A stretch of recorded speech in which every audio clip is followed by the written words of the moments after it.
तो इस वक्त की बड़ी खबर सिंगर कंपोजर बप्पी लहरी से जुड़ी हुई। पीटीआई के हवाले से खबर है कि सिंगर कंपोजर बप्पी लहरी हमारे बीच में नहीं हैं। मुंबई के अस्पताल में उन्होंने अंतिम सांस ली। बप्पी दा के नाम से मशहूर बप्पी लहरी महज 69 साल के थे। बप्पी लहरी पिछले काफी समय से बीमार चल रहे थे और उनका इलाज मुंबई के अस्पताल में चल रहा था।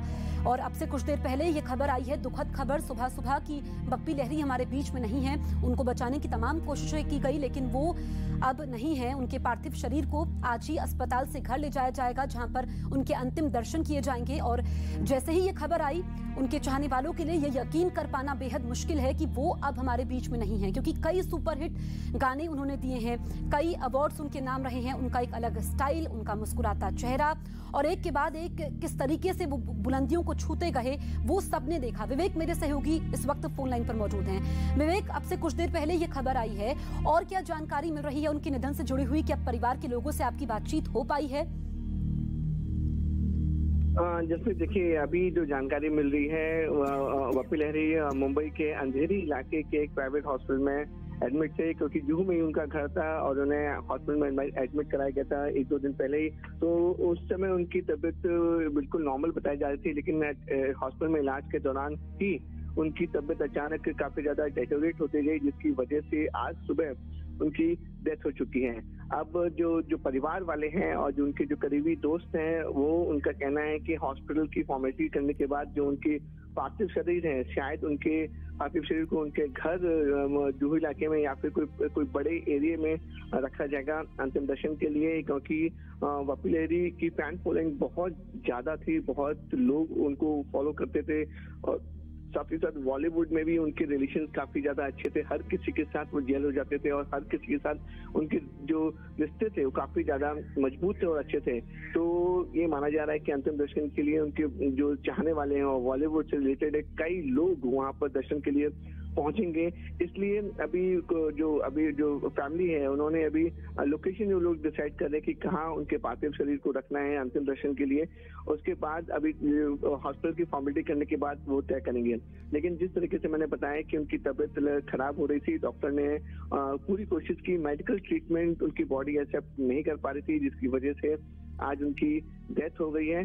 बप्पी लहरी का जन्म जो है वो जलपाईगुड़ी वेस्ट बंगाल में हुआ था और अपना करियर बनाने के लिए वो मुंबई आए थे। और मुंबई आने के बाद जो उन्होंने अलग तरीके से गाने का जो उनका स्टाइल था, अलग तरीके से गाने का स्टाइल था, उनकी जो पहनने का और जो उनका लुक था वो बिल्कुल सबसे अलग था। उसको लेकर काफी ज्यादा बप्पी लहरी फेमस हुए थे और उन्हें बॉलीवुड का डिस्को किंग इसलिए कहा जाता था क्योंकि उन्होंने 80s में डिस्को को लेकर काफी गाने गाए थे जो सुपर डुपर हिट हुए थे। और उस समय ऐसा लगता था कि जो डिस्को को लेकर कोई भी गाना अगर बप्पी लहरी गाएंगे तो ऑटोमेटिकली वो सुपर डुपर हिट हो जाएगा।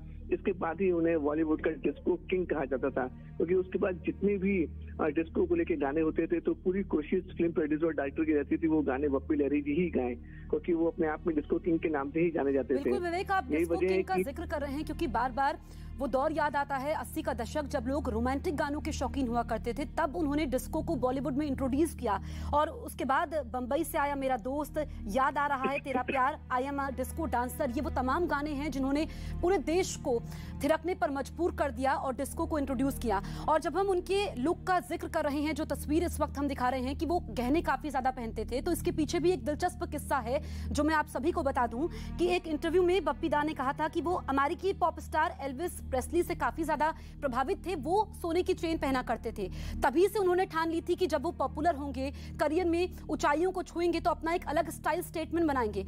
और यही वजह है कि उन्होंने ज्यादातर गहने पहने और उसी को लेकर के लोग उनसे काफी ज्यादा प्रभावित होते रहे। जब 2014 में उन्होंने चुनाव लड़ा था, तब उन्होंने अपने हलफनामे में जिक्र किया था अपने सोने का, और उनकी पत्नी के पास भी उनसे काफी ज्यादा सोना है। ये उन्होंने जब अपना हलफनामा दिया था उसमें ये बात सामने आई थी। और अब से कुछ देर पहले बप्पी लहरी हमारे बीच में नहीं है। वो तमाम गाने, तमाम किस्से और उनका अंदाज की किस तरीके से पश्चिम बंगाल में वो जन्मे, महज 3 साल की उम्र से उन्होंने तबला सीखना शुरू किया। उसके बाद वो एमडी बर्मन को काफी सुना करते थे और लगातार वो रियाज करते थे। फिर वो एक के बाद एक बुलंदियों को छूते चले गए और हमने देखा कि कुछ दिन पहले हमने लता मंगेशकर को खोया।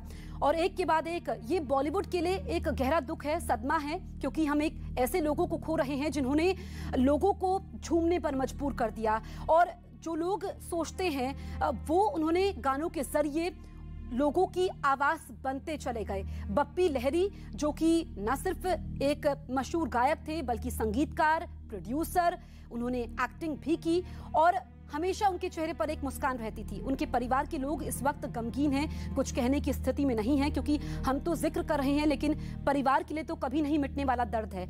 एक ऐसी जिम्मेदारी को वो छोड़कर चले गए। लोगों के प्रति तो थी ही, अपने परिवार के प्रति एक पिता की जिम्मेदारी, एक पति की जिम्मेदारी और न जाने कितने वादों को तोड़ते हुए इस दुनिया से हमेशा हमेशा के लिए चले गए। विवेक